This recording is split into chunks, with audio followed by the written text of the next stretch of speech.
Welcome to another episode of Dox'n Reality, and I'm your host, Mr. Paradox. This one's going to be a little bit short. I'm sorry if this mic's a little bit loud, but we're going to go right over to the news articles. How much do y'all know about banking? Well, typically how a typical bank works, banks typically have little to no money, like no physical cash on hand, no gold, no none of that. But somehow they're able to loan you out a whole lot of money. Let's say you need money to buy a house, you go to a bank, they ain't got shit there, but what they do have are computers and a lot of them. And the money that does come through there is worth nothing because it is backed by nothing. It is created out of thin air. Like a better example would be, let's take you and I for an example. You need $5. I don't have $5, but I just pull something out of thin air and saying it's worth $5, and whoever takes it imagines that it's worth $5. I give it to you and say you have to pay me back that $5 plus interest.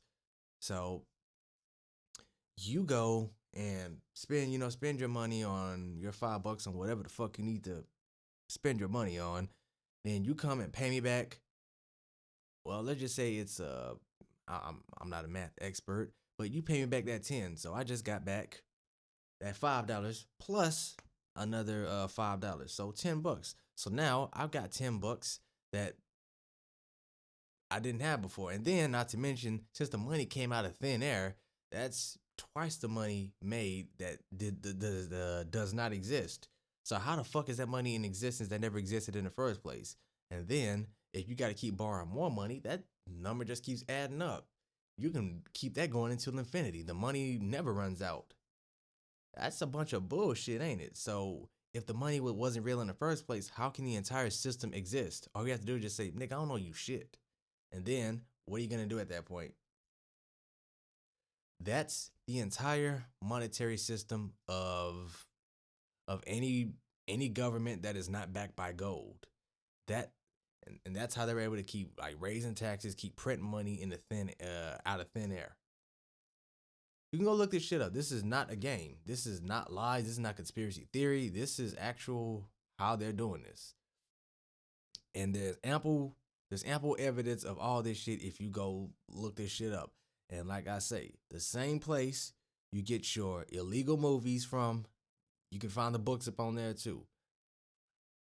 Now let's see. Deutsche Bank should play leading role in banking consolidation. When one bank has control, they can control inflation rates. Uh, in, when you control interest rates, you control just about anything. You control the money supply. Anything else doesn't matter. Let's see. Reuters. Deutsche Bank is gaining in financial strength, putting Germany's largest lender in a position to play a leading role in European banking consolidation. CEO Christian Sowing was quoted on Sunday as saying, "We continue to do better and therefore meet the criteria to sit at the table when it comes to a possible consolidation of the European banks and not just as a junior partner." Suing, who is pursuing a long term drive to boost earnings powers at Deutsche after years of underperformance, has consistently said that his priority was to complete a turnaround by 2022. Let's see. Talks on all German banking merger with Commerzbank failed in 2019, and with a stock market value of just 18 billion euros, $21 billion, Deutsche would be an affordable target for a more richly valued potential acquirer. Sewing played up the bank's strategic importance for Europe's largest economy and top exporting nation. However, said in its restructuring drive was bearing fruit, it would be a mistake to rely on imports of financial services. Every quarter in which we are successful makes us stronger. Keep printing money out of thin air. That's pretty much what they're telling you, and they use all these other terms to cover up what they're doing and make it seem like it ain't what it is.